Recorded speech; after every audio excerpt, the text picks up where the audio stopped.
Good morning, Smite fans, and welcome to another day of the Smite Challenger Circuit. We're going to be kicking it off in the European region today, and then we've got a couple of North American sets for you. My name is Jim Tucker. Joining me is going to be Mifflin to bring you our first set of the SCC, Elysium versus Pandamonium. We've got a whole bunch of SCC for you today. It's only the SCC on this Thursday morning. We'll have some more throughout the week before SPL starts off, but this first one here in EU is going to be a big one between two of the top teams, at least for Elysium, sitting at the top of the roster. Yeah, man. Any given opportunity, I feel like I say it every week, that I am allowed to watch Elysium is going to be a good day, right? These guys are so talented, and every single time they match up inside of the European SEC, there's something interesting happening. I mean, it could be an upset, it could be a stomp, it doesn't matter. I'm just happy to be here. Well, let's take a look at the schedule and see what action we're going to see today. As highlighted, our first one is going to be Pandamonium and Elysium facing off for our first set, and then after that, we'll have Tiburones de Tijuana versus the Sturdy Artisans, and then Sleekness and Winter Dogs will be our third and final set of the day. So we'll have EU to start, and then two NA sets immediately afterward, but as we always sometimes joke about, Elysium is always sometimes kind of like watching the NA of the EU region, just as far as things go. Let's take a look at the standings. It's been 8 weeks of play so far for this phase of the SCC. Where does everybody stand? Well, it's Elysium at the top of the pack with 7-1. Pandamonium been slipping just a little bit, sitting at the middle of the pack at 4-4 so far. Yeah, 4-4 is a pretty admirable number, though, I'd say, right? I mean, considering how much talent there is in the entirety of the SCC, not just Europe, not just North America, both of these regions are incredibly stacked, so every single win is very impressive. And worth noting, I believe it was Goodnight Nick that handed Elysium that one loss, and Goodnight Nick, on a recent resurgence here, is a team that has generally had parity with Pandamonium in the past, so maybe we see something similar here today. Yeah, this kind of middle of the pack zone here for EU is definitely really packed, but let's talk a little bit about Elysium specifically, who is kind of sitting at that top and really has been sitting at the top of the EU SCC for the entirety of the year. Not just the current phase, but even phase one, Elysium were the top of the pack, and with names on this team, not surprising. Spudio, Trixtank, Angry, Adapting, Terram, these guys are a force to be reckoned with in the European scene. No, just a ton of talent top to bottom for this squad. Elysium is a super team. There's no better way to describe them. They came together. I got to imagine here's how the communications went. Hey, guys, I really want to win the SCC. What do we do? Oh, let's just get these guys together, and we'll see what happens from there, and this is exactly what has happened from there. Elysium has been sitting at the top for as long as they've been a squad. That is how strong, how dominant they are. Doesn't matter what phase of the game. I know you alluded to it lightly. It's kind of like they're the North America of Europe in that these guys will play very aggressively inside of the early game, but they also have great late game prowess as well. It truly is a beast of five heads that is capable of playing every portion of the match. And one thing I'm very excited to see is the fact that these guys are now joining the ranks of the 8.9 patch, so we're finally going to see the Rise of the Assassins. But Adapting was kind of already playing the Assassins. I mean, he was already bringing out the Wheelishes. He was already bringing all these other gods, so it's only going to make him even stronger. On the other side of the table, they got to go against Pandemonium. They've been struggling just a little bit. A new solo laner to their team, and Itori, who is replacing Kana now. So it's going to be curious to see how this Pandemonium team can combat them. In phase number one, this was one of the only teams that was able to face against Elysium. They haven't had the same level of success so far. No, but I've got faith in Pandemonium. These guys have been playing together for a very long time, barring their new solo laner, as you highlight. Kana going to be removed from competitive for a little bit due to some unforeseen circumstances, I guess is the best way to word that. I'd be real political here. But Pandemonium is a team that I think has the potential to kind of push the envelope towards Elysium. But it is worth noting, with a sub, you're never going to be playing at 100% capacity. You're never really able to bring forth what you're always capable of. But if I were to choose exactly one role to be forced to have subbed out, I think solo lane likely would be it. A very plug-and-play role, at least for the first 15 to 20-ish minutes of the game. And once you're inside of those late-game team fights, solo lane still generally acts as a solo agent, if you would, just creating space for the backline. So I've got high expectations here. And there is a lot of talent around Itori from that solo lane. You have Joshi, Shoxy Foxy, even Hawk, and Cherio, namingly. You know, if you want to throw just some talent out there. I'm sorry, who? You got Cherio. Who's that? Really good jungler, came from the SPL. Oh. Did really well in the SPL. He got a couple pentas, I think, right? That's him? Yeah, he did get a couple of pentas. Okay. And the rest of his team also has some pretty stark bans against him. We'll see if some of those bans are taken away here in picks and bans for game number one. Notably, Hawk has had soul banned away from him almost exclusively since his debut. I believe he got a double kill at the enemy's red buff not even 2 minutes in, so at that point, yeah, you might want to be banning that god away. We'll see if there's that same level of response. In fact, the first ban will be Odin taken away. No surprise, he has kind of been at the top of the picks and bans for a lot of teams. Yeah, just generalized, pretty standard bans so far. Hell removed on the other end by Pandamonium, and I'm expecting that to kind of ring true going forward. I mean, sure, we might see that soul ban as you alluded to, but as of right now, it seems like it is going to be generally standard. But as I'm saying that, couldn't even finish saying it before we see our first targeted ban coming from Elysium, Serket taken off the table. Yeah, Serket. We've been seeing a lot of Serket support, but as far as the SCC is concerned, it's mostly been Cherio piloting it from the jungle, so seeing a target ban towards him, we'll make sure to put him on something, I'm not even going to say less comfortable, because, oh no, you remove Serket, there's still the entire assassin tree. Loki, namely, has been one that Cherio has gone to quite a few times in the SCC ever since he's fallen back down here. So, taking away one god, okay, not a huge deal, but maybe at least taking a power pick away from them. Well, you name one god, and you said Loki might be the response. It's actually Pandamonium taking Loki off the table from themselves here. Cherio says, like, hey, look, man, we're on 8.9. The world is my oyster. I don't really need to concern myself with what is in the Assassin tab, what's available. But maybe what they should have concerned themselves with is this Tiamat, a very dominant mid lane force. Tons of damage, tons of pick ban priority, tons of split push potential. She's just kind of pretty good. Everything you want from a god, she's got it in one form or another. But similarly, Raijin has been on a rise recently, and this god is also incredibly dominant. Maybe a slight advantage towards Pandamonium in the early game. Yeah, really the top two mages coming out of this mid lane picked up immediately for both of these teams, Elysium with the Tiamat, Raijin, and a Ymir for Pandamonium. As far as the rest of the bans were, it was a Khepri from Elysium, and then the Loki, Archeo, and Hell on the side of Pandamonium. We've been seeing a ton of Archeo, a ton of Hell ban, no surprise. Two of the top gods in their roles respectively, whether that flexibility that Hell has, whether you want her to be in the solo, or if you want to be one of the mid laners who decides to break her out. And we have been seeing a lot of success in both of those roles, so seeing it taken away. As far as Elysium is concerned, they're going to get a little bit of comfort on their side. Cullen and Uller, as we've been seeing a huge rise of Uller as of 8.9. Well, Ull is just so good right now, right? The entirety of the maze tree being better means that ability hunters are probably going to be better as well, and that's not just it. Transcendence has been core on Uller since Ull has come out. And, well, that one also gets a power buff in 8.9. So this god is going to have pretty high damage potential. I mean, you could go just full ability, essentially, and with the buffs to Uller himself, now his passive giving him 30% lifesteal and axe stance and 30% attack speed inside of bow stance, you're not really sacrificing it so much, or so much so inside of the auto attack domain, even if you are going for that full ability build. So I think that Uller is going to be around for a while. Hercules, the final pick for Pandamonium as we go into the bans. It'll be a Sobek and a Sylvanas for Pandamonium, and a couple of assassins on the side of Elysium. They're going to ban away the Dodgy and the Wheeler. Surprisingly, those are two gods that Adapting himself has really liked to go towards. Instead, for Pandamonium, they'll go towards the Bastet. You kind of alluded to Scream, but Scream's not here, so we'll see if they can live up to that same legacy with Bastet out of the jungle and a Camazotz for Elysium. Couple that with now a Ganesh for the duo lane, so this Camazotz going to be going over towards Adapting. Yeah, I think Camazotz and Bastet are very similar in what they try and execute on. Both of these gods are 100% damage focused. You've got a little bit of CC. Vampiric Bats gives you a slow. There's a root from the cat toss out, the third ability of Bastet, but barring that, these guys are just there to go in, try and close gap into a backliner, and remove them from the game before they're allowed to fight back. And both have high potential to do so. But one is a little bit easier to execute on, and I'm talking about Camazotz. If you go in a little bit too deep on Camazotz, bat out of hell, and you get out of hell.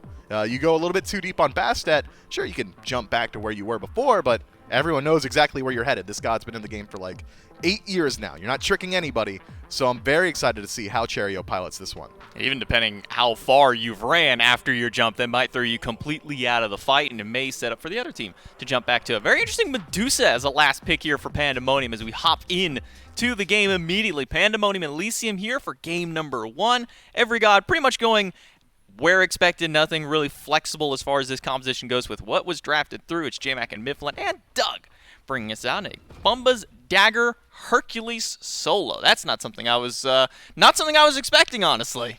No, you don't see that too often, but Bumba's Dagger getting a little bit of power on it now means that it is going to open up the avenues for other roles to look towards it, and it still is going to help you out in a bit of sustain, a bit of clear inside of the jungle. And solo generally will be soloing their blue buff if they're left alone, those mid harpies or solo harpies if you would as well. So there is potential for this item to find some value, and you're not sacrificing too much for power, but it is an interesting pickup, so we'll see how Itori decides to play around it.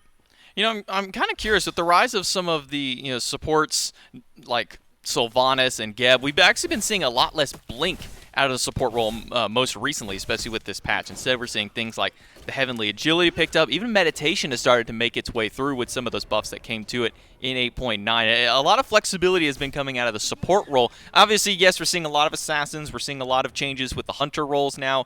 But more, I think maybe towards me, maybe it's because I'm a bit of a support player. I've been seeing a lot of changes coming out of that role recently. Yeah, I think it was Mike that said it just feels so good to go for these team fight oriented relics that it really makes it hard for you to justify picking up Blink. So that's why we're seeing a lot of these supports go for things like the Meditation, the Horrific Emblems, the Onks, the Phantoms, things along those lines, just to make sure the rest of their team is doing well, especially considering your team essentially has one more hyper carry on it. Beforehand, it was a lot of aggressive support play. You don't really need that anymore because you've got gods like Bastet and Camazotz going full damage instead of another warrior inside of the jungle.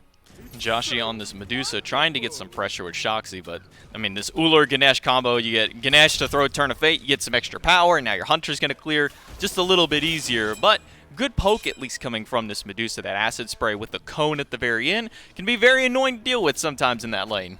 You know, J-Mac, I got to go back a little bit. You said you're a support main? Yeah. Is that true? Yeah. Huh. Support is the primary one that I go to. I always thought you were a mid laner for some reason. So I started as a mid player when I first started playing, and then I immediately jumped over to support when Bacchus was like the big thing to play. I love Bacchus. He was my 2013. Yes.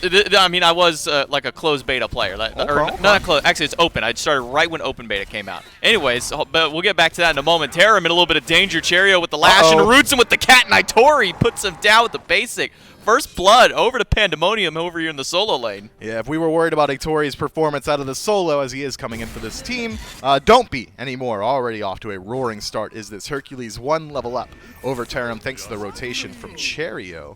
Maybe a little bit of an opportunity inside of the duo to get aggressive. Keep your eyes on adapting in the jungle. He's pathing over, but Pandamonium's playing pretty safe in the lane.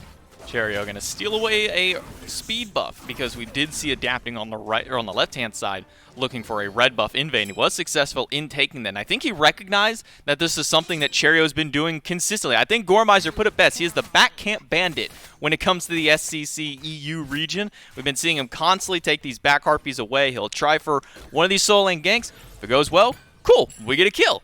If it goes south, oh well, I can at least go and steal a back camp or two. This time, managed to get a speed buff with it. Yeah, speed buff, back camps. I believe he's able to invade the blue buff as well. So Cherio finds himself slightly in the lead, adapting, just ticking over to level 4. Cherio's been there for a little while now, but as far as damage output goes, man, Camazotz with red buff in the early game, as well as just being able to back immediately for a Brawler's Beatstick or a Jotun's, both receiving a buff recently. Kind of spooky stuff. He's got very, very high kill potential as of right now, so keep your eyes on adapting and when he elects to get involved on the map. Might be a little bit longer, as he doesn't have the more aggressive mid laner that's going to go over towards Hawk on this Raijin, so it might just be that Angry is allowed to free farm for a little while, and adapting going to keep his eyes on the side lanes.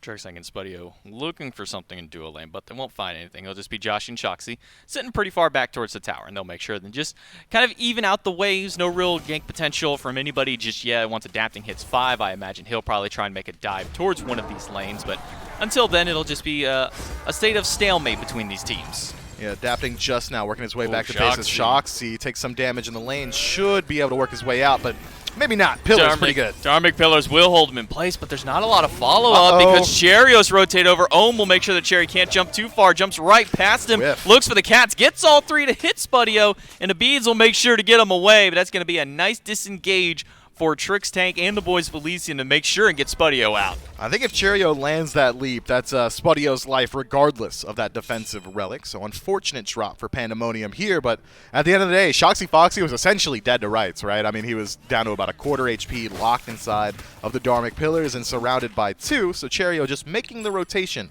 is good enough to keep his support alive this time around, and good enough to keep that Pandamonium lead nursed at about 300. All right, I called it a lead. I didn't mean it. 300 gold is not a lead.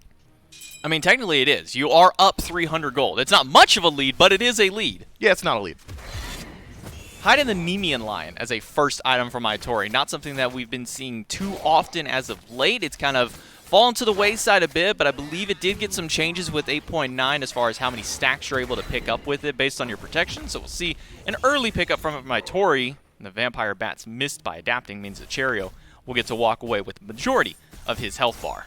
Yeah, I'm not 100% sold on the Hide of the Nemean Rush. I mean, sure, it's a great stat stick. Sure, it does get some buffs, but gotta think that you get a little bit more value from just a different defensive item inside the early game. As you allude to, it is Hide of the Nemean giving you a little bit more block stacks on auto attacks based on how much defense you have inside of your build. So the later you build that item, the more value you get from it. Itori, though, well, he needs those blocks now, I guess. Eating a ton of damage. A leap in from Angry. Dharmic Pillar slows him down. Angry just needs the final bit of damage, and the spin from the ult will be enough. He'll get stunned out by Shoxy. Adapting rotates over and hits him with the bats, but mid laner is down for Pandamonium. Elysium able to strike back and even up the gold. No, they're in a lead now. That's about 100 in Elysium's favor, all right? That's massive. Just kidding, being a little bit glib here. Nice rotation from Elysium into the mid lane to make sure Hawk falls down. And what does Elysium do when they find small leads on the map? They go and push it even further. Oracles and Greater Scorpion going over to the Order team, which should spawn up the Gold Fury very shortly. And with the amount of dominance Spudio's had inside of the long lane, gotta think they're feeling Elysium that is very favored in these Gold Fury fights. Cherio, once again, the back camp bandit. He'll steal 2 smalls away, but that's all that was available. There wasn't the full mid camp or the speed buff for him to steal, so he'll only come out with a tiny prize this time around, and he won't even be able to go for the blue buff like he did last time. So it'll be successful for Elysium to hold the majority of their jungle on that rotation and be able to maintain that gold lead, now 300 in their favor. So it has been a 600 gold swing towards Elysium's favor, but now with the Gold Fury back up, that'll be the next point that they start looking towards. It should be, and thank you for pulling up the charts here. Experience is largely equalized as well. So neither one of these teams really has enough of a lead to look towards the Gold Fury proper, so it's all about who's playing with momentum, who's playing with confidence, who's got the better composition at this point of the game for a Gold Fury fight, and I've got to favor Elysium, man. Just the Dharmic Pillars having that high of a DPS, as well as the ability to shred defense and lock down entire lanes or jungle paths, feels pretty good inside of these engagements. And when you take a peek at Pandamonium, who are the easy targets to shut down, it's probably going to be Shoxy Foxy, who has just about no mobility inside of his kit. Could be very easy to close gap onto this Ymir with Elysium's draft. So all Elysium has to do is kind of create a situation in which Shoxy Foxy has to step up, and what better way to do so than just headed towards the neutral objective. Well, Angry, he'll push forward and put a little bit of poke towards Shoxy for walking in the lane, but Angry will just make sure to at least stay even, try and stay ahead. We are seeing a Vampiric Shroud come out of him in the mid lane, which is something that's kind of gone away from some of the mid laners for a while. It felt like Vampiric Shroud was the go-to because of the physical protections after it got its slight nerf. Been seeing it a little bit less out of them. We've actually been seeing more Conduit Gem as of recent, but could have fooled me in this game. We don't see it at all. Instead, we'll see a Sands of Time from Hawk, and he immediately goes for a Divine Ruin Rush. I'm assuming this is probably just to try and answer a lot of the healing that, namely, Adapting has. And it's also just a good stat stick, right? Flat pen in the early game is going to boost your damage much more so than percent pen, so Hawk, trying to kind of leverage that early game presence that Raijin has, should be able to put out a good deal of damage given the opportunity. But Elysium are positioning a little bit aggressively here. Red buff spawning up for Pandamonium, and Elysium decided to let this one go and instead pick up some decent wave pressure. I'm just waiting for the floodgates to open, man. One of these guys on either team could get picked out, and then we're immediately looking at even a Pyromancer now as the Greater Scorpion on the right-hand side has fallen. All it takes is one step forward, and maybe that one step forward is Itori. He'll walk in, use his escape to try and push himself away. Now Dharmic Pillar's around, and his path has been cut off. Terrorum takes him down, and again, there's that one step too far forward. Now it's 25 seconds on his respawn. Yeah, unfortunate for Itori. It looked like he was trying to just use that blink to escape, so he's waiting for someone to either use a leap or try and close gap onto him, and it never came. Trix Tank threw out the Dharmic Pillars from max range. Shoxy puts a little bit of poke against Trick's tank, and a little bit more from Hawk. The Minotaur comes out from Angry just to deal a little bit of damage back, and make sure to peel for his support. But now with that kill, Elysium had the first, we'll call it the first actual lead now, 1,000 gold in Elysium's favor. Yeah, today I learned that it spawns a Minotaur. I didn't realize that. You said Minotaur, and I was like, bro, nah, it's a Titan now. But you're right. That's exactly what it is. I would call it like the Hulk minion. Like Either that or the bull. I usually minion. I usually call it between that or the bull. Well, it's definitely a Minotaur, right? Like it's It humanoid bull definitely dude. looks like a Minotaur. Yeah, I'm with you. I had no clue. I just assumed that it was just a big dude. But Right, it's the lizards, but some people call them the lobsters, but it's the lizards. Who calls it that? I've heard people call it the lobster. Give me a name. That I cannot give you a name, but I have heard it called the lobsters before. I don't know why, but it's definitely little lizards, little lizard creatures. Yeah, so they don't look like lobsters at all. No, they don't. They definitely don't. But it's lizards, the Minotaur, and then the Cyclone/Typhoon. I kind of pass back and forth between the two of those names for that third minion that's thrown through. Nice Double raise. stun against Angry. He'll get hit by the lash and the cat. And he'll drop down a little over a third of his health, but he'll be just fine, able to leap away. Has a little bit of sustain in his kit from that lifesteal in that second item. Chariot wants to re-engage, a blink in, throws triple cat, but Angry is just fine. He'll get right back under the tower, and Trick's taking zone with the Dharmic Pillars, and now Angry and Adapting trying to turn it back around against Chariot, but a wall will stop Adapting in place. That was a great wall from Shoxy Foxy to stop Adapting from leaping over that wall, effectively saving Chariot's life in this engagement. Pandemonium now on the disengage. Might have walked too far forward, though. Chariot finds Terram inside of the jungle, but is able to utilize that leap to escape here. But all the pressure favoring Elysium right now, who are just working their way through the entirety of the jungle. Tori will make sure to zone them away and not let them go any further forward, but that wall from Shoxy Pyro. really strong to hold them off. That allows Elysium now with a little bit of pressure across the map to go towards this Pyromancer. Angry will go into the grounded stance. Adapting will help take it up, and thanks to his sustain that he's got, well, he's going to need a little bit of extra sustain. Luckily, he gets it from the Vampire Bats. They'll be able to take down the objective and extend that gold lead now 2,000, 2,200 or so in their favor, where just a moment ago it was sitting around 1,000. Yeah, we were looking at like 600 gold, like 400 experience, now 2,000 both ways just about. Nice little spike down. Puts it closer to 1,200 in favor of Elysium as far as experience is concerned, and a nice invade from Chariot should stem the bleeding for a little while longer. But you got to play safe on this side of the jungle. Shoxy Foxy, that's a good chunk of health you just lost out on. Yeah, that's a nice little bit of damage thrown right back at him. Ajashi, he's been very quiet on this Medusa so far. Has a fully stacked Transcendence and with the Aussie immediately after, so he's got a little bit of sustain in his kitten. This Medusa can do some sneaky damage. They can get all those Cobra's Kiss shot, or not Cobra's Kiss, the Viper shots is what those ones are. I was saying, Cobra, it's a snake, similar mindset, but it is the Viper shots on that first ability. Can slam quite a bit. Yeah, I wouldn't say it's sneaky damage, though, right? When Medusa's kind of hitting her stride, it's dash in, land all those enhanced auto attacks, maybe an acid spray to finish it off. Her DPS is actually incredibly high. I think she's got the highest DPS for initial burst damage as far as ND Hunter is concerned, with Viper Shot and like a crit build. But it's kind of like niche circumstances that puts her in that position. And speaking of position, Angry very deep on Pandemonium's side of the map. Actually gets walled off inside the tower, but Tiamat just going to go ahead and leap on out and feel just fine.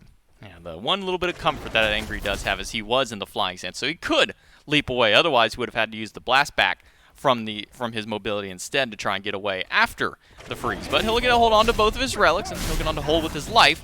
And he'll use that blast back from that dash to push himself away from Shoxy and Hawk, make sure to sustain himself a little bit. He'll throw out the Minotaur for some damage, and immediately it'll be taken down by Hawk and Shoxy. I think Shoxy just tried to freeze Angry's stun. My eyes must have deceived me. Maybe he thought he was leaping in or something along those lines. But instead, Elysium just go ahead and reset back to neutral and try and clear out the Gold Fury Oracles. And now with that positioning advantage, with that vision advantage, might be able to look at the neutral objective proper. And Elysium, again, has great potential to do these objectives. Sure, there's not really the best confirmation potential from either one of these teams, but if we're talking just raw burn, gotta give favor to Elysium. Tiamat's consistent damage, phenomenal. Dharmic Pillars as well, incredible. Adapting's damage on objectives with Vampiric Bats, and this heavily auto-attack build with Crusher giving you a little bit of attack speed should help out all for Elysium to burn through these objectives, and it seems like that could be the call here as they are positioned on the left-hand side of the map. You know, that's one thing that I've been seeing a lot as of recent. We'll hold that thought as Shoxy takes a bit of poke from Angry. The wall will hold him off for the time, but a leap over the wall and a consume and the spin from Angry deals a nice chunk of damage to Shoxy's health bar. And Cherio will go in with the reinitiation, but silenced out by the Ohm, knocked up. And Cherio's not going to get too much further engaged. He'll leap in with the pounce, but Angry is doing just fine. Dharmic Pillars from Trix Tank will make sure to zone the rest of Pandamonium away. And Itori, even with the rotation, he's not going to get too much impact here.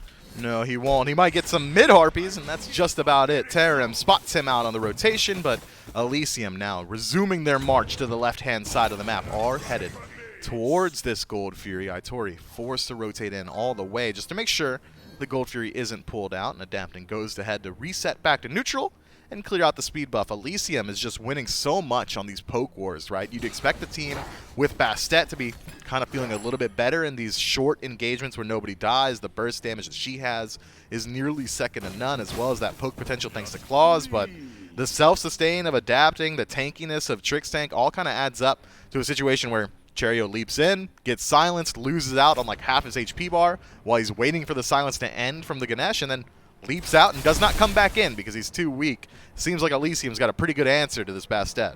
Interesting to note, you know, they didn't get any kills in that last fight, and they only got, what, one relic with a blink away from Cherio. But they came up 1,000 gold at the end of that. They were sitting just around 2K.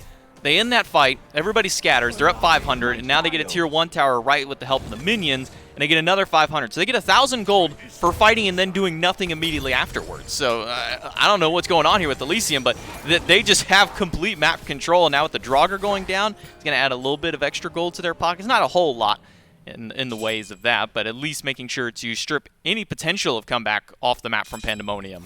Yeah, Tarim actually cleared his wave before rotating out, and Itori did not. So not only is that wave experience in gold going the way of Elysium, but also the tower went down, as you highlighted. And then afterward, what did Elysium do? They cleared out the Oracles, they cleared out the mid camps, they cleared out the entirety of the right side jungle, and Pandamonium had to reset towards base. And that all kind of adds up to a small win for Elysium that opens up the door for exactly this. Gold Fury pulled out. This could be our first 5-on-5. Maybe just a bit of a bait. The Oracle Harpies do go down. Elysium makes sure to strip that off the map, so they have vision control, but everybody is still kind of around this mid-left side of the map, Adapting very far up on that left lane, maybe looking to just steal away that Scorpion from the map, or from that lane more specifically, so that way take a little bit even more there from Joshi. A nice double knockup from Itori. Now Shoxy may be out of position. Adapting hits him with the Screech, but he'll be able to make it out. Vampire Bats do miss, so the support is out for now. And now Elysium resets themselves yet again back towards this Gold Fury. As long as they can keep generating threat, Pandamonium is not allowed to leave. Burning slow, Elysium wants to fight. They're not looking for the objective.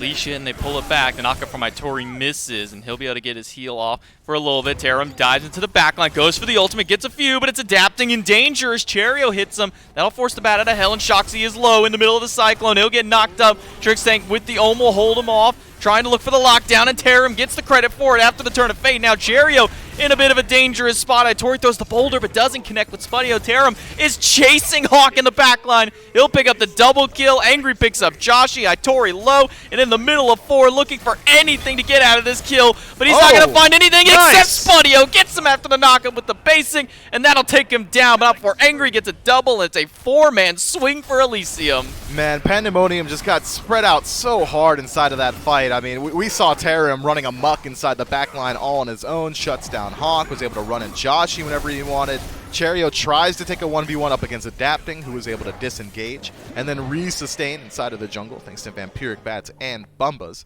And Cherio expended his ultimate inside of that 1v1. And if Bastet is popping her ult, she kind of has to get a kill right there. She is a little bit of an ultimate bot as a god, and, well, Cherio did not find that value. Does survive the fight, Cherio that is, with the rest of his team not nearly as lucky, having taken essentially a 4 versus 2 into another 4 versus 2. No shot. Pandamonium wins that one. Elysium walk out clean on the other side with a nearly 6,000 gold lead.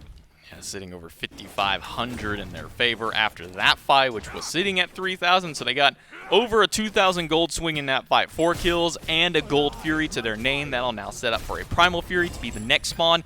And Angry is level 19, highest level on the map. And he's getting really close to that level 20 point. Probably won't hit it by 20, but Pyromancer started up by Pandamonium. Trix Tank on the tail end looking for a potential steal, or maybe looking for a setup for his team. Tarim is here level 17 on this Kukulkan. Very tanky as well, mostly towards that physical route, but that Bulwark will give him a little bit of extra health if he does drop low. Pandemonium will end up resetting the Scorpion, or Pyromancer rather, on the right-hand side, and instead go ahead and pick up the Greater Scorpion for themselves. Elysium, just by showing face in the Pyro, was able to elongate that engagement, force a situation where Pandemonium have to reset, and if you're resetting, well, the objective's still here. Elysium, they're going to go ahead and pull it. Pyromancer down to half. Itori looking for an opportunity to steal. He'll throw the boulder, but the boulder's not quite enough damage. Elysium will secure the Pyromancer and add some more gold to their pockets and continue extending this lead. Now nearly 7,000 gold in favor of Elysium here at the 20-minute mark. Kills maybe on the lower end, 6 versus 2, but that is nothing shy of where the gold lead has been going. Joshi wants to get this tower, but with his minions cleared out from a very safe distance by Spudio, won't have too much more to gain here. That was good communication from Elysium. Angry spots Shoxy and Cherry inside of the jungle. Says, hey, Spudio, play safe over there, man. There's no way you can step up. If they dive you, we're not in range to follow up. So Spudio plays as safely as he can, essentially clearing from the back of his own Tier 1 tower. And Pandemonium have to put some respect on that. Both Cherio and Shoxy headed back to base, but we had already talked about how far ahead Angry is, level 20 at 20 minutes, 45 seconds, but the same can be said of Spudio. On the other side, this Uhl just now ticking over towards level 20. Elysium has effectively been allowed to free farm on the center towards the left-hand side of the map. We only really saw one gank attempt from Cherio proactively, and that was inside of the Soul Lane early on. I believe it was actually First Blood that went over to Itori, and since then, very quiet performance from this Bastet. Quiet performance as a whole from the team. We did see them attempt to fight back at the Gold Fury. That didn't go as well. Itori did at least get something out of it, and that's probably the big positive for Pandemonium. He is their highest farm at level 19, but a dive under the Tier 1 tower. Drixtank will soak it up, and adapting, he'll eat quite a bit of damage from those cats. He'll be able to walk away, but so will the Tier 1 tower. The Tier 1 tower won't be able to walk away. Itori goes in an immediate silence from Trixtank. He'll be picked up and immediately thrown back. Boulder right on top, and a Petrify will stop Terram in place. Cherio picks up Trixtank, but Angry is peppering Itori with damage in the backline. Stun doesn't find anybody, and Terram may have found a way out. Wall is good, but Terram can jump right over. Keep your eyes on Adapting, who's hovering in the wings of this fight. Pandemonium have a numbers advantage for the next 30 seconds. Trixtank going to be sitting in the grayscale, but that was an expensive pick for Pandemonium. Every single ultimate expended, every single blink, barring Shoxy Foxy's also used inside of that fight. So Pandemonium now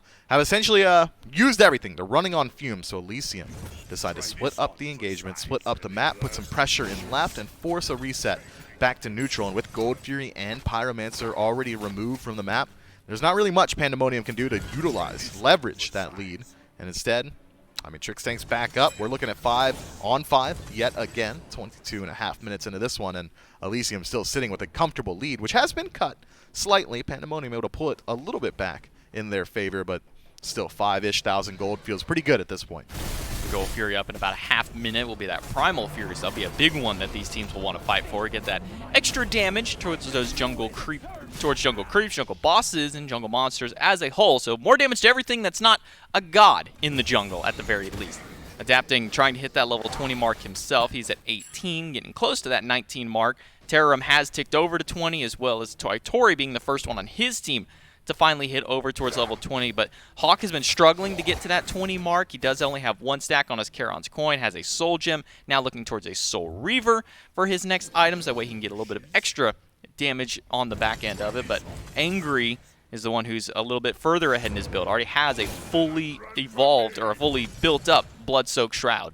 Yeah, the survivability of Angry is nothing to be scoffed at right now, and that's not even taking into account the phenomenal peel we've seen from Trixtank multiple times this game. Just every time there's a blink engage, be it from Itori or Cherio, the silence is there to make sure that whoever is there, whoever went in, is sitting there and not doing anything besides auto-attacking inside of the fight. And up against Elysium's draft here, you'd want to be able to have those abilities. The damage output that Elysium has in turn is incredibly strong. So keep your eyes on that one. Last time it was Itori blinking in, who was almost able to find a double push in a tower. That was immediately silenced out by Trixtank. We'll see if he's able to reprise that performance in this next team fight that I'm expecting to come up very soon, as Primal Fury has respawned.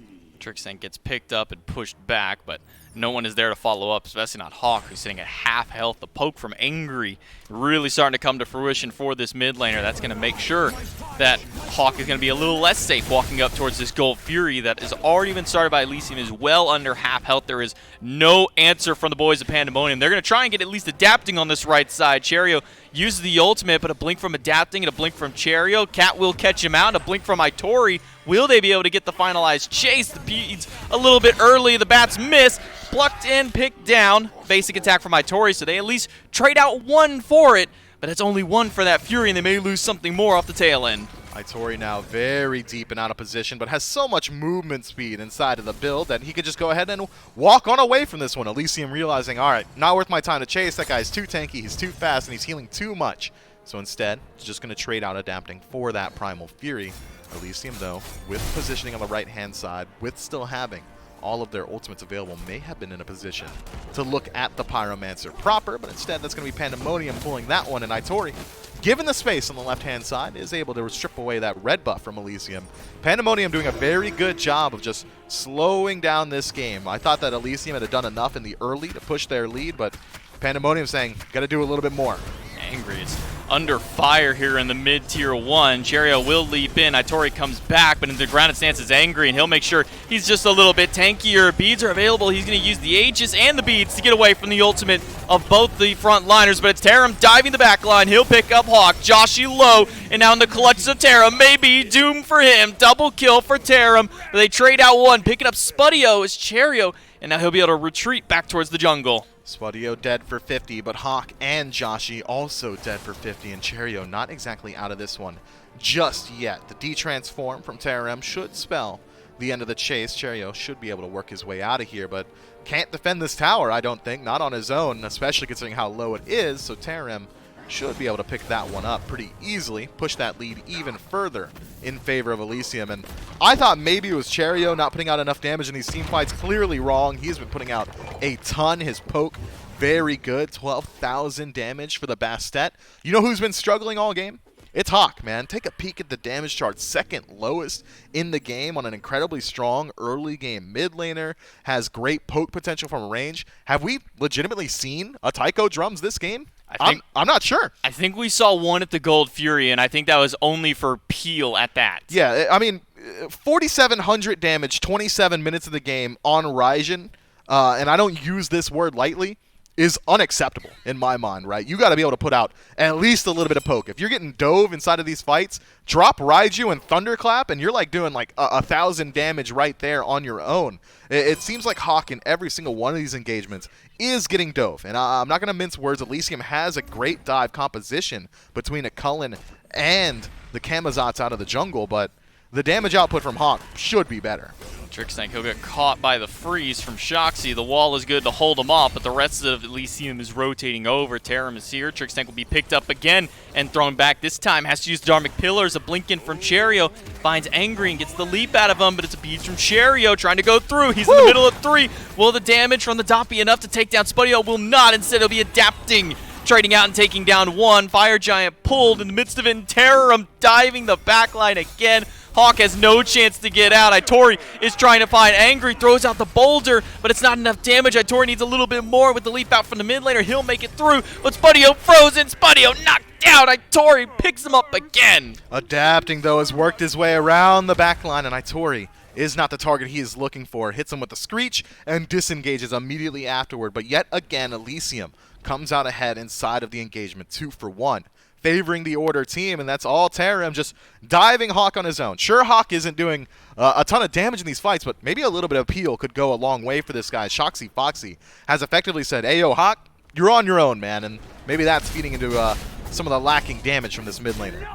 One thing that's been noticeable in every single one of these fights, the amount of times that Itori has been able to pick up his target. That's one of the big things of Hercules. You got to be able to hit those plucks, and he's been hitting almost every single one of them, and it's made huge turnarounds. Forced a very early Dharmic Pillars in that fight, so Trixtank didn't have that when it came down to the chase at the tail end of the fight. That caused Spudio to fall down, but somebody's got to be able to deal with this Hercules, man. He's just running around like a chicken with his head cut off in the middle of every single one of these fights.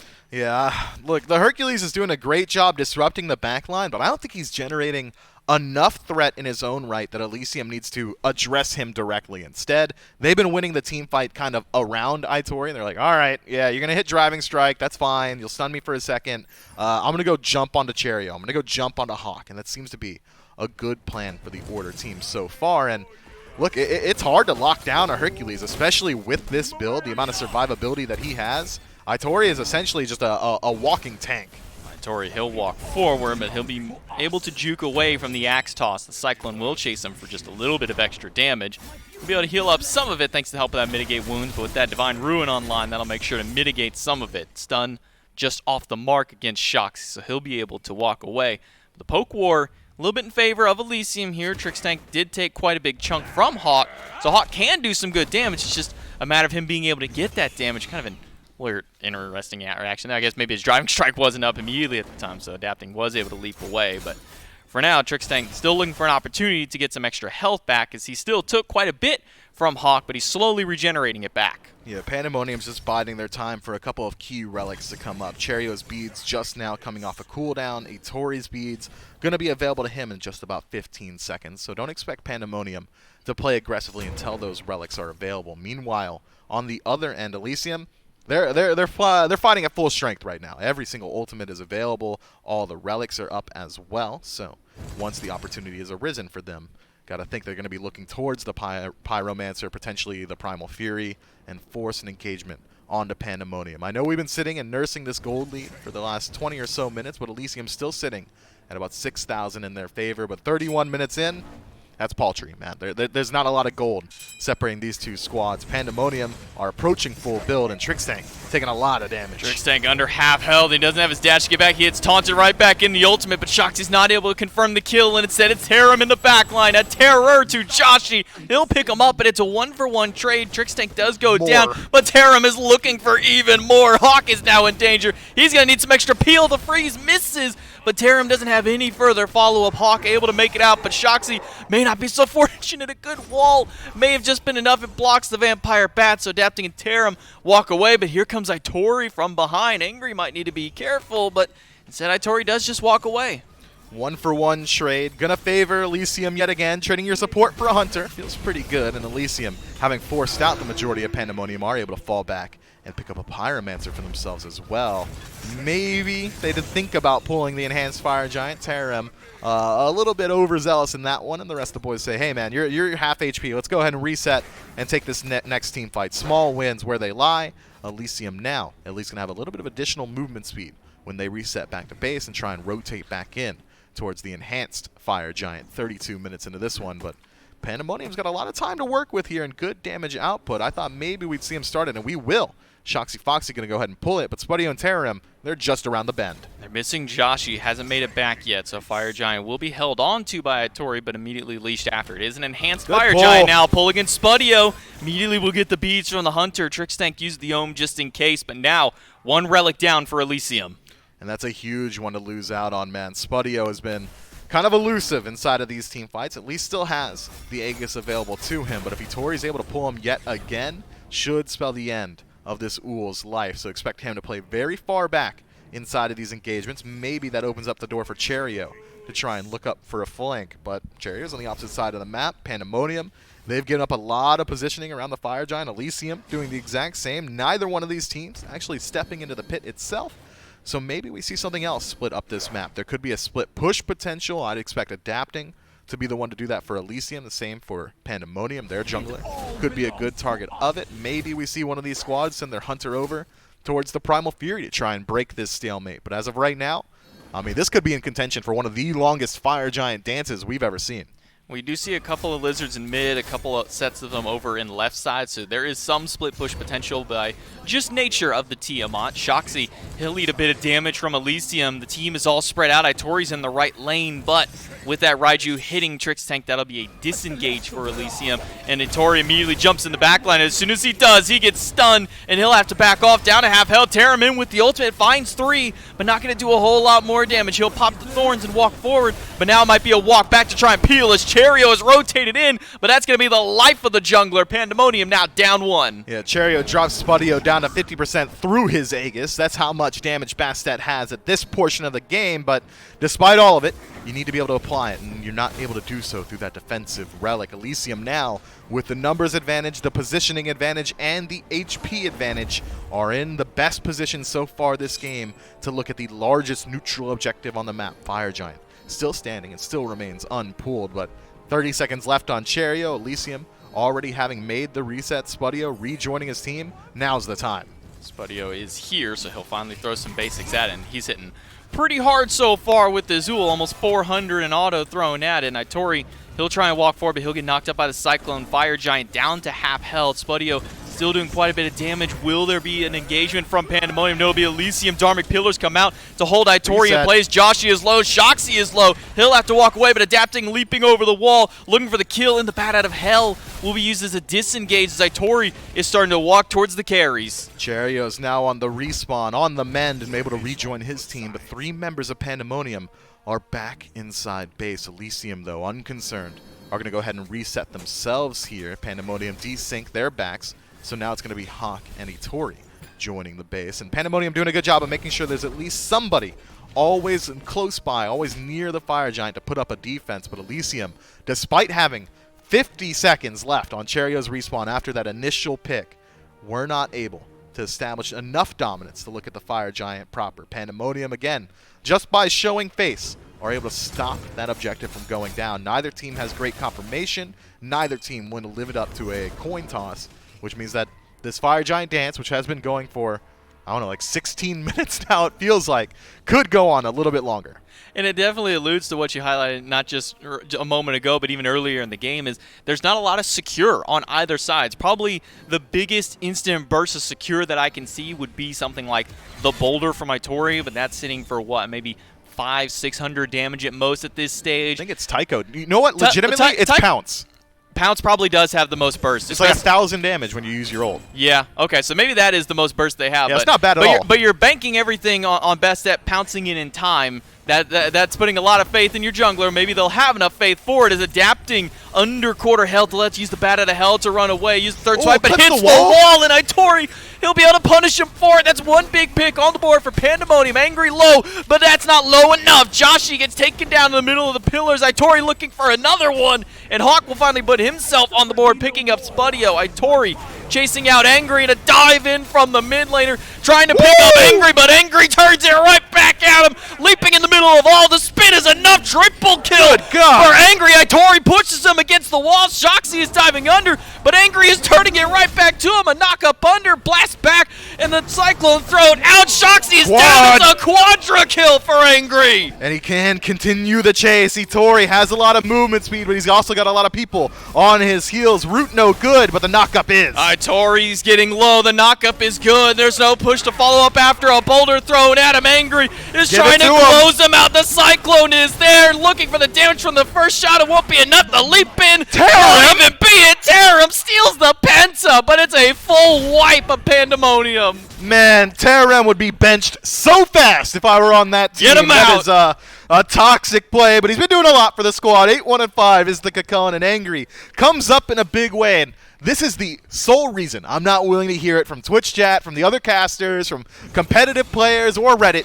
Tiamat's still just so good, man. It's so hard to shut down this god. Her CC is just enough to be annoying, be it the knock-up or the stun. The damage output, absolutely ridiculous if you're able to hit every tick of that first ability. We saw Hawk go from 80% to 0% in about half a second because he decided to use that Thunder Crash aggressively. And now Elysium, finally, after 18 minutes of skirmishing, are able to pick up the enhanced Fire Giant on 5 members and 3 tier 2 towers. Still standing between them and the exposed birds of Pandamonium. I think it'll be pretty easy for them to go through those towers, though. No backdoor protections going to be helping out Pandamonium here. Best of luck on the defense. So far, I'd argue that Pandamonium's defense is pretty good. They've been able to stop a Fire Giant push or a Fire Giant kill attempt for like 18 minutes. Why not try and do it in a little bit easier positioning around your Phoenixes?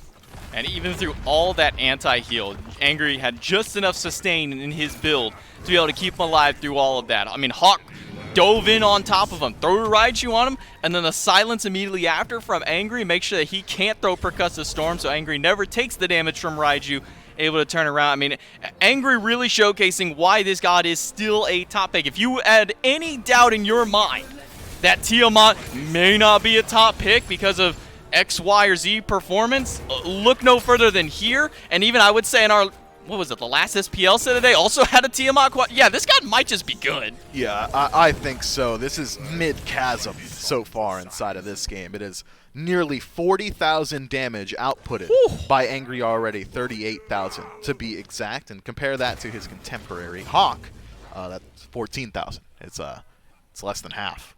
Much less. Yeah, it's much less than half. That's almost a third. Yeah, it's a tough outlook for Hawk on this Raijin, but we know that he's capable of bouncing back. There are reasons that a lot of these teams toss bans his way. Just not a great performance so far here.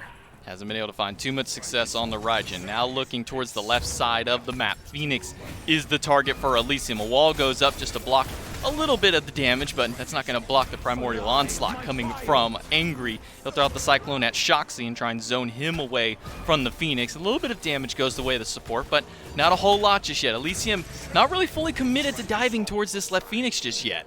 Yeah, Hawk's sitting on the edge there. I thought maybe he'd be able to throw some damage over the wall. Angry's playing effectively on Phoenix line, but Hawk is playing very cautiously right now. Has both relics available. I wonder why he's playing with so much trepidation, and is all leading up to Elysium just finding free poke. Tori taking a lot of damage. They'll find Taram. He'll go pillar. on the back line, gets a double dunk with his ultimate, but he'll be picked up and pulled away from the carries. Phoenix is exposed, but so is Cherio. Spudio puts him down. Taram walled off, but the ultimate makes sure to keep him alive to avoid the freeze, and Shoxy's the one low. He's going to have to go back to base, and that might just be enough to open up this Phoenix. Angry has yet to be hit inside of this engagement, man. I mean, he's got both relics available. He's 100% HP and mana, and left side Phoenix has fallen.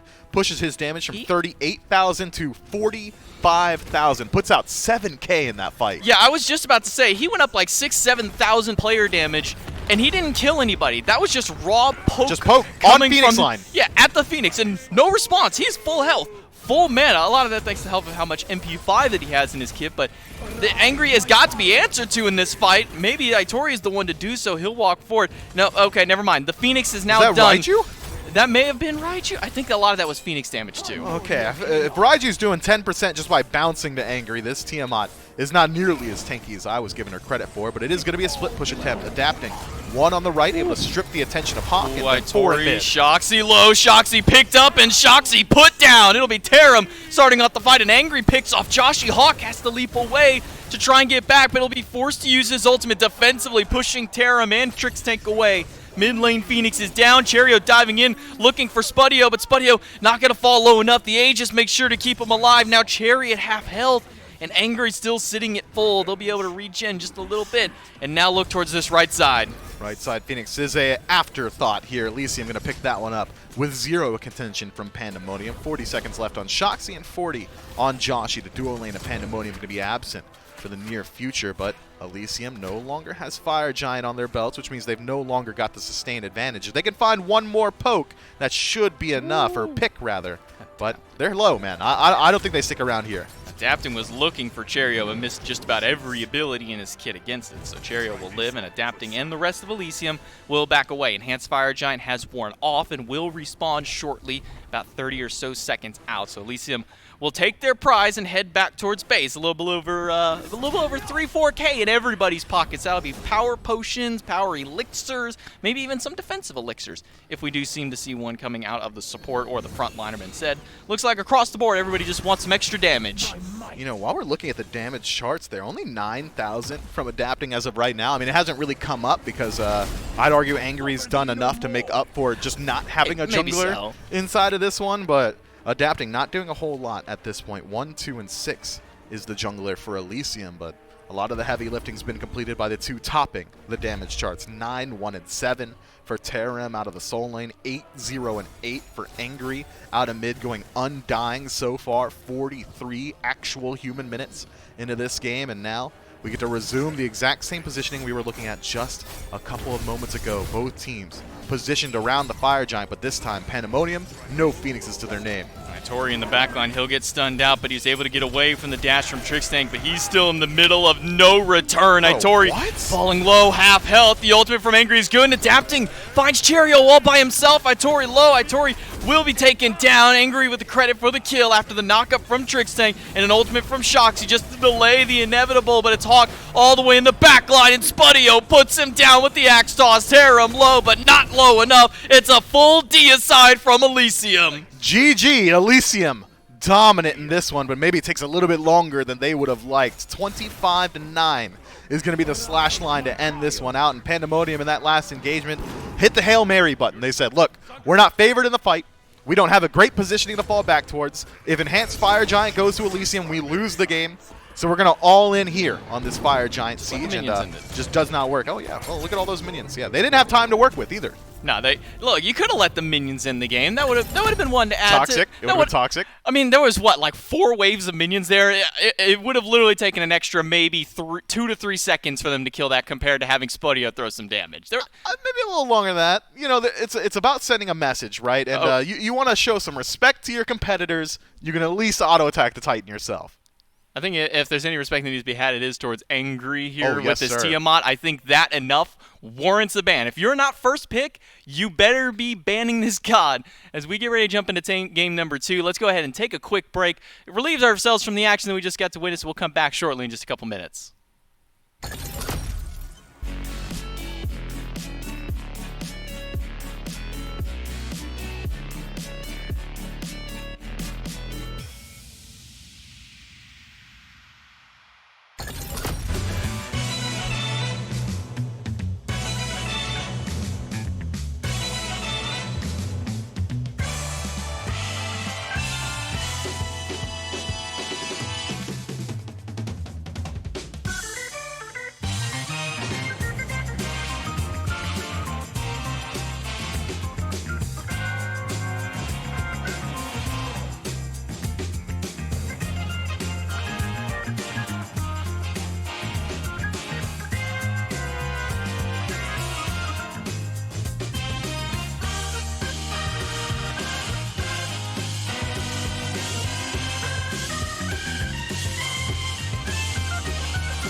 What did it win?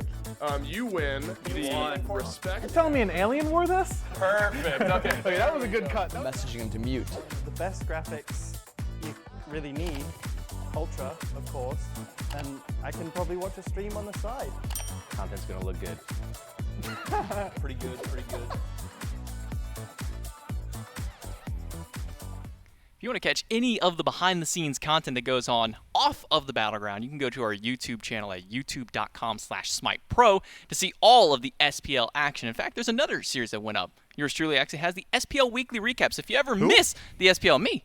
Oh, Tucker. you're yours truly? Yeah, Why are you at the end of every letter I get? I don't. Why is everyone signing your name? I don't know, man. I guess I'm just a popular guy. Everybody just wants to use my name. But if there's anything else, whether it be interviews, 1v1s, trivias with the pro, or the SPL weekly recap, you can go to youtube.com/SmitePro to catch all of that amazing action. It's J-Mac and Mifflin here to break down Game 1, but I think the best way to break that down is Tarum and Angry. And I don't know how much more I need to say. We'll see if you got anything else to tag on with that. Can't believe you actually read my notes and then threw it back at me after you read off my notes to the chat. Yeah, Tarum and Angry. That's all I had, but I guess I'll dig a little bit deeper this time around. It felt like the engage from this Kakullen was left unchecked inside of every single fight. For the first legitimate 30 minutes of this game, Hawk was dealing with this the entire time. Tarum just walking him down and saying, hey man, you're not allowed to play, and nobody from Pandamonium made it their problem. They said, hey Hawk, win your 1v1 or don't talk to me, and Hawk does not win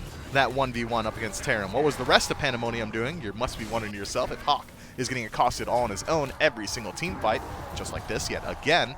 Well, they were trying to deal with Angry in the backline, who goes undying inside of Game 1 over a 40 or so minute game, putting out roughly, what was it, 56,000 damage or something nuts? Something ridiculous. Yeah, it's too much damage, not enough dying. Way too much. Elysium looking pretty good for it. I thought for a moment Angry was going to be trying to shoot for the top player damage in a single game record, but no, that one will still be held by Yaman at, I think it's 81,000 or something. Are we sure it's only 81,000? It's 81 or 87, one of those two. In SPL, it's right? It's an SPL. Okay. It was by Yaman's Discordia. Because I want to say in like the Smite console league, Cloud like put out like 100,000 on a Vulcan or something, like something crazy like that. That'll something we'll have to ask Gormizer to look up after we pass from here. Gore, we know you're here. Yeah, we know that you're here. We know that you should be listening because you need to be paying attention. Don't tell him what he should do. Okay, so if you're paying attention, Gore, can you look that number up for us and confirm that that is the highest player damage? Is that 81 or 87,000 from Yemen in all of the leagues, not just SPL? But 52,000, I believe, is the final number there for Angry. That's too much. I'd say so. It's way too much, and the fact that he went undying and he had that much, that's probably the real problem. As we jump in picks and bans for game number 2, Pandamonium does most likely have this first pick. I mean, they're sitting behind me, so I can only assume that they're going to have first pick. They either need to ban that, or Elysium they need to pick it, or Elysium needs to ban it. But that god should not be allowed in game 2. I'm not sure that every single player is going to be performing to that caliber on Tiamat. I think she still is incredibly good. She splits up the map. She creates these situations where towers legitimately fall. We thought the split push wouldn't be as much an issue as the Lizards have seen nerfs since Tiamat's release, but it happened in that game. It actually takes out a tower inside of this one, so Tiamat still has some of that split push potential as well as the potential to put out 54,000 damage inside of a singular game, which is too much. So we'll see what the answer is from either one of these teams. So far, Elysium, they say Kepri, don't really want to deal with that one, and Pandamonium, in a position to take Tiamat for themselves, say, hey man, we don't really want to play it, and we really don't want you guys playing it. No, I think after game 1, they don't want anything to do with this god. I don't even think they want to try and risk running it up against the Raijin, because maybe there'd be some extra success coming from Angry out of Elysium to try and get that nice turnaround. Instead, they'll have option to pick the Raijin first if they wish to go that route. Took quite a long time for him to be able to come online for this mid lane Raijin. Hawk struggled mightily in the early stages of the game, struggled mightily in the mid stages, even late game. Had some difficulty getting damage off, but he was able to finally kind of bring himself up the damage chart just a little bit. Instead, it'll be the Hell, Tiamat, and Odin banned by Pandamonium. Elysium, they take away the Hercules, a nice bit of a respect over towards the solo laner Itori, and then a Loki and a Kepri. That leaves open the Raijin, but most importantly leaves open the RTO, and immediately Elysium will snap lock that in for their first pick. Hawk says, I don't care how poor it looked for the first 20 or so minutes of the game. I'm going to go ahead and run that one back. And you know what? After having like 45 minutes to practice it up, you got to think that he's going to have an easier time hitting the ground running this time around on the Ryzen. Meanwhile, on the other side, though, Elysium take one of Hawk's signature picks. The Soul locked in. That's good survivability. It's got decent early game presence. Her damage output towards objectives is incredibly strong as well, and that's by me trying my best to ignore the elephant in the room, and I'm not talking about Ganesh. This time, Elysium pick up Artio for themselves. Been coined as the new magical King Arthur. I'd argue a little bit even more dominant than that. The ability to just close gap onto the back line is incredibly strong. She's got a great CC core. Legitimately, the ability to just have a cripple field at your feet is very, very strong, and that's ignoring the healing that she affords her team as well. Artio, the jack of all trades and master of most of them. Yeah, that's kind of one of the big differences from Artio to King Arthur now. King Arthur now doesn't have the luxury of what he had with Glad Shield previously. Oh, don't now remind me. Artio, kind of, maybe not to the same degree, but gets that similar luxury with the Vampiric Shroud plus her own natural healing. Then you get a Blood-Soaked Shroud late game and amplify that healing even more. Yeah, no, she might even be worse to deal with now. I don't know if she's worse than... Would you say that she's worse than King Arthur Prime? King Arthur Prime's like 2 buffs after release, where Glad Shield was like probably healing you up for about 40% of your HP bar per like ability rotation. No, King Arthur did so much more damage that I would argue that he is more dominant, but Artio in a competitive sense, in the competitive scene, might be more dominant than King Arthur was as a character just because of what she's able to do for her team. The setup, the healing, the sustain, all that kind of adds up to a very dominant pick that is, for the most part, banned out in the SCC and the SPL, but somehow here slips through and Elysium snapped the chance. And with it, 4 jungler bans. Robin, Daji, Hunbots, and Bastet all banned away in the second round of bans. That still leaves the Camazotz open. Adapting says, okay, may not have had a similar, not so hot performance as far as the damage is concerned. Like 12k in 45 minutes. But when your mid laner is putting out 50+ thousand player damage, you can kind of maybe let that one slide. I don't know if everybody will let it slide, but on the other side of the board, Kali Geb as a combo, a tale almost as old as time.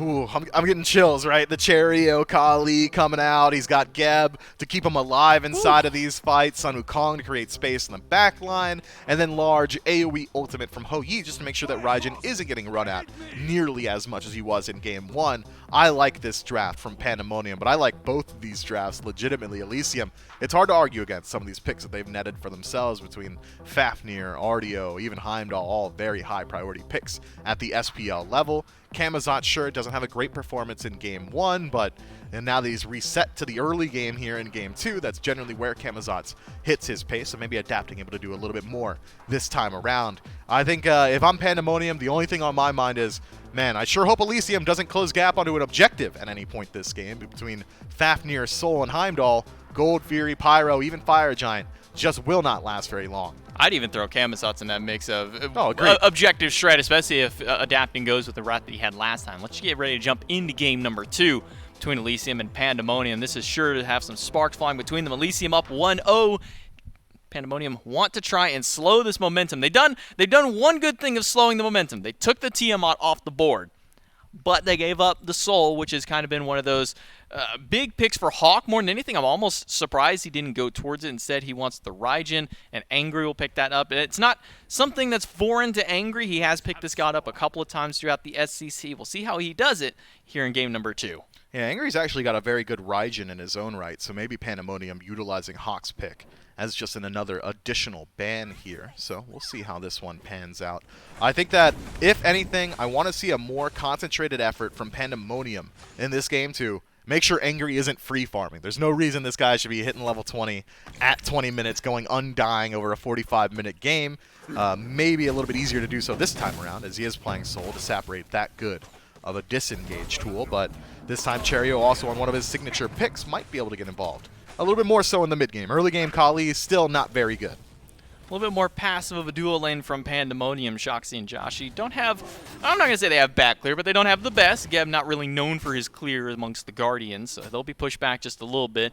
Instead, Elysium will go towards the Harpy, and they'll be able to clear it away. Shoxy will try and stop them, but not be too successful in doing so, and it'll be just right back to wave clear. Or Trix Tank might just be looking for a fight. He'll get the leap out of Joshi very early in the fight, and Hawk left to his own devices in the mid lane, he'll be forced out of his beads almost instantly. That is a tough loss, but not one that should come back to bite him too often. It's just slows from the mid laner and jungler of Elysium, so maybe Hawk able to utilize that to stay alive regardless. Not as if he has to worry about some hard CC coming his way, but I think we've got a pretty good look at the dual lane. I don't expect this pace to change much over here in the long. It's just going to be pressure for Elysium, Ho Yi, and Geb, both gods that struggle in the early game, struggle in the clear department up against Fafnir, who doesn't have the greatest, but if he elects to, could use Hammer on the entirety of the wave, or Spudio, who's just got cleave auto attacks. Again, not the best clear of all the hunters, but certainly enough to get some pressure over his opposition.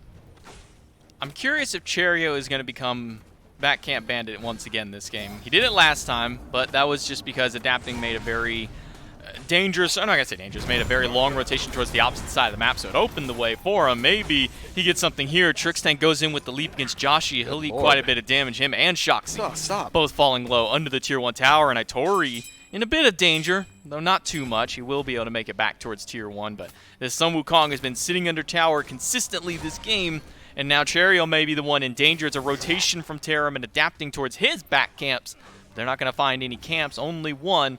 Maybe trying to at least steal a blue buff away for their trouble. Yeah, pressure across the board from Elysium here. I mean, mid lane's been pushed in, soul lane's been pushed in, and now Itori in some trouble. Caught the dash, and then the dash of Tarum will be enough damage to take him down. First blood goes to Elysium, but here it is. The back camp bandit strikes. Cherio says, well, good luck, Itori. I'm not going to be able to help you here. He goes and steals a speed buff, where it's a blue buff invade for Elysium. Blue and purple going the way of Elysium this time around. So, sure, it's going to be Cherio pulling slightly ahead of Adapting if Adapting isn't able to go towards the enemy speed buff, and he does not this time around. But at the end of the day, man, I mean, Elysium probably just fine with it, sitting at 1,000 lead at the 3-minute mark. And let that be a lesson to all aspiring Sun Wukong players who want to play against Artio. Got to pre-beads if you want to use your dash to get past her.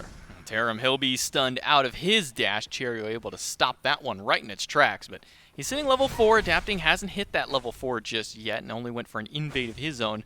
Maybe looking for something in mid lane. He'll rotate over Hawk. Bit of danger, but it's a blink in the back line. Hawk caught out in the middle of the Supernova. Has the Thunder Crash. Is it enough to get away? There's no further follow-up. All cooldowns from Adapting are gone, so the mid laner does manage to make it out. He does. Hawk doesn't even have to use his beads to survive this time because it was not up and available. Maybe had it been, would have been able to strip that defensive relic, but instead Hawk now resets back to base, picks himself up a tier 2 item, maintains his beads and his life, and Elysium walk away none the richer this time around. And if you're wondering how Cherio's invade strategy has netted for him, puts him 1 level in the lead. Adapting sitting at 4, and Cherio comfortably at level 5 ultimate destruction. Now available to Kali, going to give her a little bit of death immunity to chase out some of these kills. Yeah, but even with only 1 kill on the board, you know, that first blood for Tarum, there hasn't been much farm across the board as far as Pandamonium is concerned. It's 1,500 gold in favor of Elysium this early in the game. Last time around, we were sitting at like 100 to 300 gold at best, but Elysium striking a little bit earlier this time in game number 2. This dual lane able to get quite a lead for themselves. They're sitting nice and comfortably at their level 5. Meanwhile, Joshi has just now only hit that level 5 point. At this point, I would argue that experience is the much more important of the 2 resources that you're accumulating in Smite between gold and experience, and so far Pandemonium have done a good job of keeping that battle close-knit as Hawk dashes in aggressively, and Angry able to walk away to separate use though, and Cherry, he's in the wings. He's got his beads, and that'll be enough to get him out. Tycho drums do a good bit of damage, but not enough. Now it's Adapting over the wall. Supernova against Hawk, and Cherio stunned in place by the support. Trixtank gets the transformation, looks for Cherio, but it's a destruction to make sure to chase him under the tower, but now he's got no escape path. The Geb shield is good, but not good enough. Trixtank takes him down and puts a second on the board for Elysium. Man, this gold lead is starting to balloon out of control. Shoxy nearly cut off on his rotation back towards mid. Trixtank not quite quick enough to block that rollout, so Shoxy maintains his life this time around. Hawk as well is able to walk out and keep his life. The same cannot be said of Cherio. The only member of the team with death immunity actually dies inside of this one, trying to get a little bit over-aggressive on an Angry, finishing off that kill in the mid tower, and instead gets nothing for his efforts. Elysium pushed their lead from about 1,400 to closer to 2,500. 6 minutes into this game, that's too much gold. It's a lot of gold. Now with a greater scorpion falling down by the Gold Fury pit, that'll mean that that objective spawns in within the next 30 seconds. You can already see it's on its way in.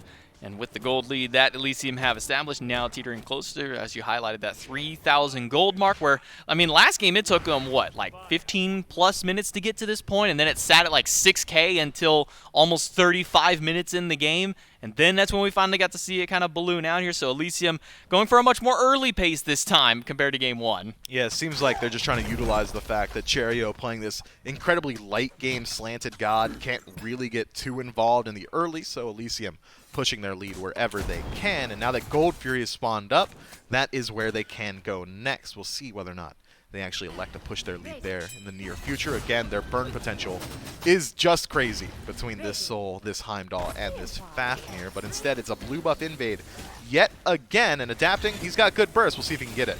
Terram against Aitori. He has the Somersault Cloud if necessary, but the Ox Form will be enough to get him out. It'll be blue buff secure. Joshi barely walks away with his life, and Spudio, he's hunting for him, man. You can see in his eyes he wants that kill, but just maybe a little too far under the tower. Maybe with his minions here, that'll be enough of a chase. Spudio does put him down, throws the sword right at him. Angry now in danger. He'll use the Disapparate. Cherio chasing him down, dashing from Tricksang into the counter transformation, but it's Hawk in danger, adapting. Picks him up, and now Cherio turned on. Still has that destruction, looking for Angry. Gets a double stun, but Angry is healing just a little too much and throws the burst against the wall to take him down. That's 3 more for Elysium. Man, nothing is going Pandemonium's way. Hawk uses the leap to get in aggressively, immediately gets turned on inside of the Taiko drums. Likely could have peeled for himself. Had to use some of the CC, but instead was trying to finish off that kill onto Angry. And Cherio says, all right, my mid laner died. We've already committed. We're on Elysium's tower line. We have to get something here. Use the destruction to, again, try and chase out this Soul, but Disapparate comes up just in time to keep him outside of Cherio's auto attack range, and Angry is just putting on a show here inside of this set. Every single member of Elysium picks up at least 1 kill, 1-0 for everyone, and every single member of Elysium sitting at some form of a lead. 1 level for just about everybody except for Terram and Angry. They've got 2. Adapting is just sitting in this purple. He's waiting for Joshi to come around that corner. Sup? Maybe looking for your purple of, hey, it's already gone, but it's Adapting gets turned on instead.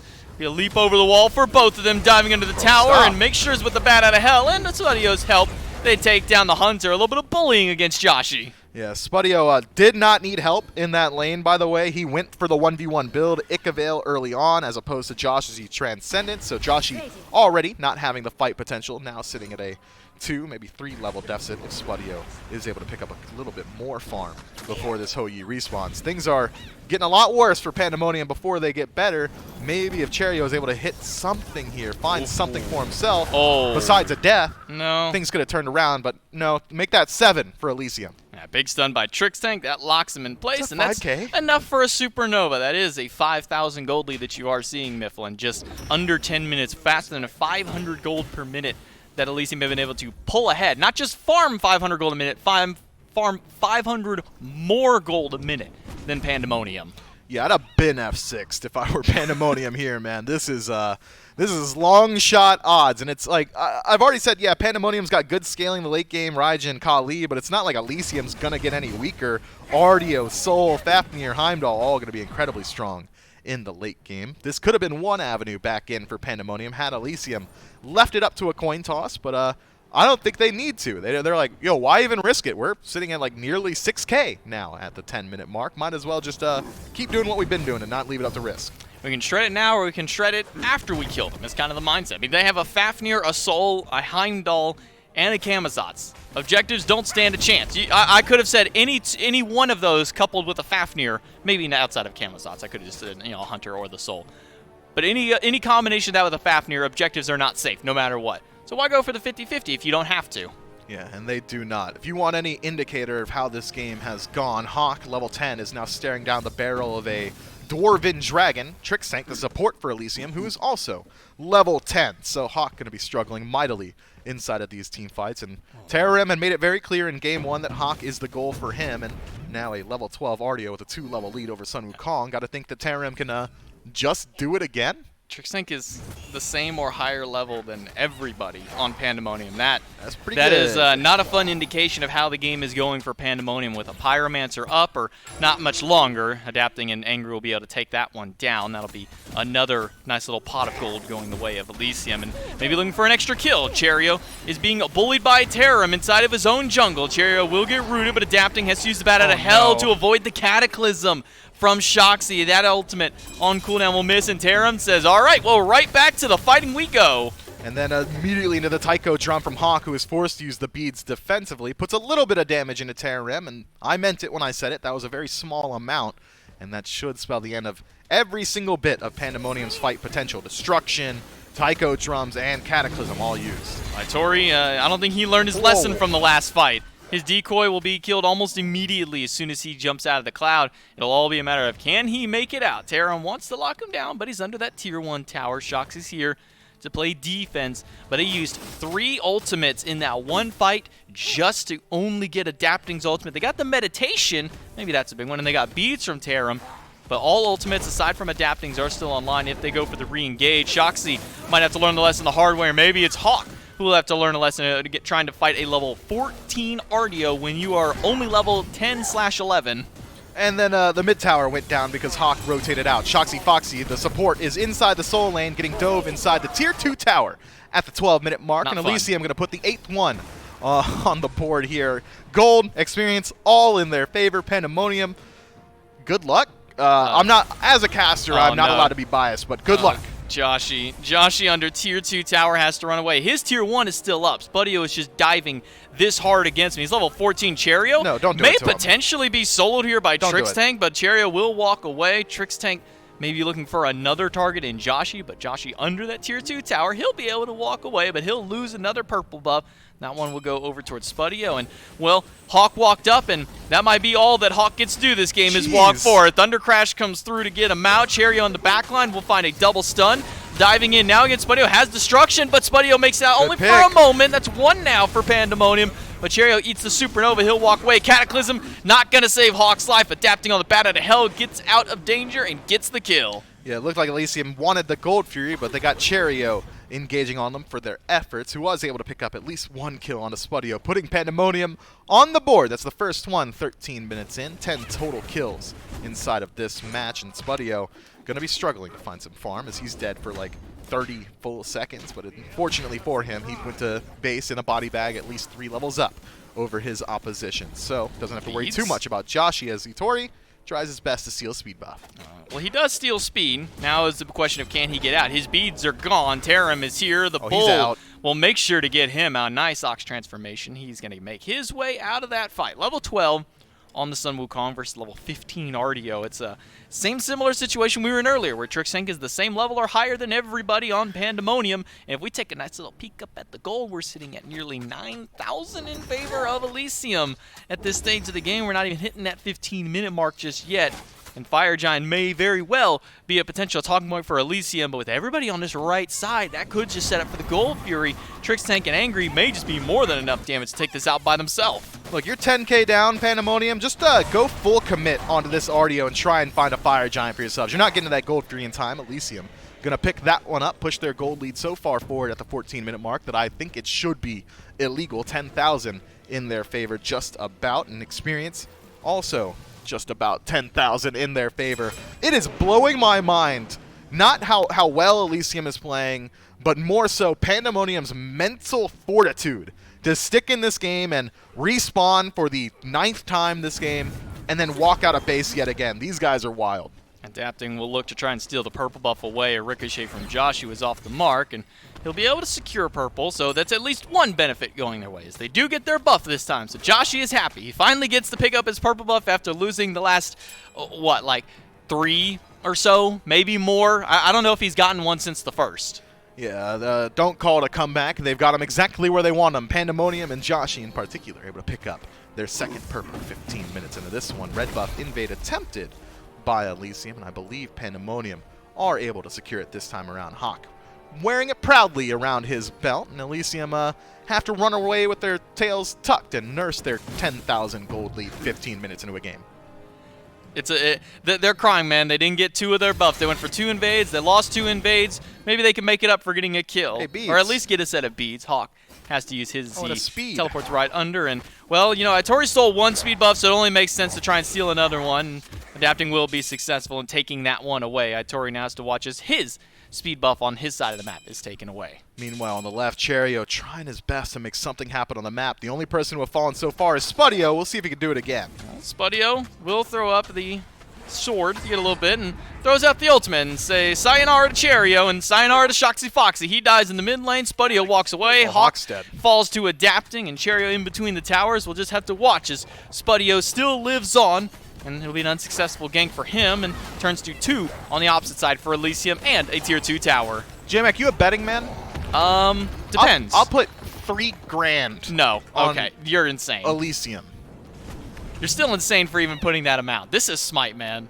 All right, so you want to... I have seen teams come back. I've seen one team come back from 20K cold deficits multiple times. Was it Pandamonium? No, it was not Pandamonium. So maybe it would be wise to throw some favor towards Elysium. Itori wants to try and steal this fire giant away. He'll dive in the middle of everybody, but he'll get crippled out instantly. Itori now low, has to use the ultimate.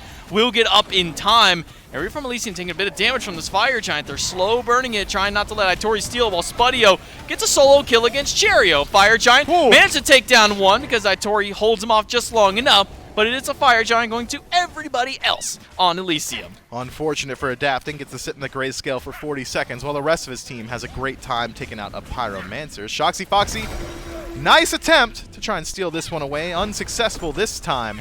And, well, he's committed to the fight.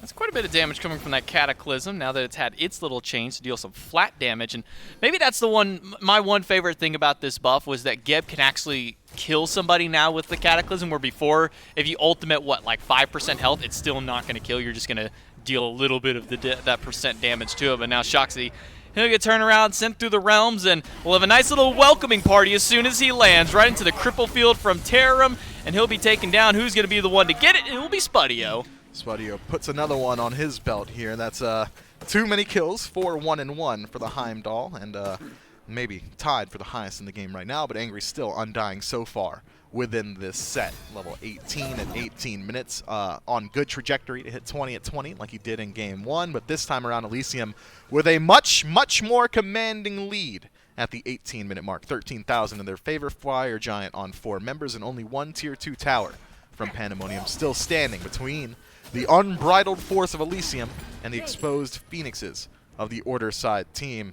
And it seems like it isn't going to be a Tier 2 defense whatsoever. Elysium, they're going to shred it pretty quick. Watch his whole Soul and Heimdall put in some work. All right, I'm waiting for it. Minions are in. Tower down in about 4 seconds. So that one is gone. All that's left now are the Phoenixes for Pandamonium, and this is their last opportunities to throw up some kind of defense. How strong will their defense be? Well, only the fight will tell. Joshi down to a quarter just from Trix Tank's damage. Shoxy in the back line gets a triple Cataclysm. Spudio in danger. He's down to half health, trying to get away, but he keeps getting taunted back in by the Taiko drum. Raiju hits him, but doesn't pop off. It's not going to be the kill. Adapting with the bat out of hell, managed to make it out, but Angry finds Cherio in the jungle and maybe looking for even more. Joshi is not paying attention. Nobody is paying attention to this Soul who was just free casting in the back line. It's a double kill for Angry. Now with Joshi low, that's a triple for Angry. Shoxy will be able to roll out away, and surely that will be enough to get him out of danger. But another triple, another big kill set on the board for Angry, and it may just be enough for them to end this game. They've got Minion Wave with them. They still have Fire Giant. Adapting can stop Itori's back if he so chooses, and Shoxy is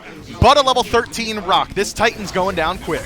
Sub 20 minutes, and with 1 through the realms just for good measure, Elysium will close out game number 2 in well over half the time that we saw in game number 1 to make it a nice clean second game and a 2-0 set to get them their victory here in week number 9. Yeah, Elysium said to themselves, look guys, you push us to like 40 some odd minutes, and we're taking that personally. Closes this one out in, what was that, 1957? Yeah. Or something like that. Yeah, congratulations Elysium. Pandemonium, I'm sorry that happened to you. Yeah, not a fun experience for them in game number 2. We're going to take a quick break, and then we'll come back to finish breaking down the set and get you guys set up for the next one. Yeah, that your heart brings to my soul. I got the energy, yeah, to make our love bound to unfold.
Welcome back to the desk here for the Smite Challenges Circuit. Now at the conclusion of our first set of the day, Elysium with a 2-0 win. Took them a little bit of time in game number 1 to close it out, but in game 2, sub 20 minutes and just utter domination across the board, I think is the best way to describe it here, Mifflin.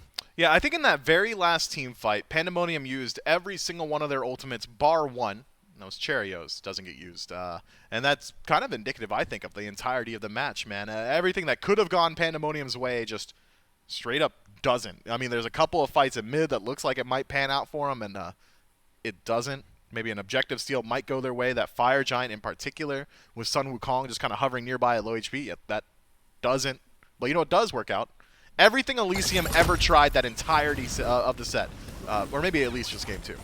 And a lot of it off the back of the mid laner one more time. Angry early, able to stay alive against this Kali. And so for those of you who don't play Soul and Nev, you know, Stellar Burst, it's a great ability, but you have to be able to hit something for it to explode. Otherwise, it goes full distance. If you're being chased in the jungle, just throw it against the wall like Angry did, especially if you know you're being chased. Able to pick up a kill. And then on that last team fight, yeah, you know, all the ultimates expended is one thing to highlight. I think the bigger thing to highlight is the fact that Angry went essentially untouched in the last team fight. He got the pick against Cherry on the jungle, and then just W-keyed at the enemy team that was pushing against his. Hey, man, I can't blame Pandamonium for that one. Spudio was like half HP. Got to chase that guy out, right? While Angry was a lot of free cast throughout the entirety of that team fight. And Spudio has a good performance this time around. Cherio decided that he was only going to gank one lane this game, and it was Spudio's, and well, I think it only worked out for him exactly once this game. That was some solid timing from Spudio. If he was even a moment later on that, he was surely to die. But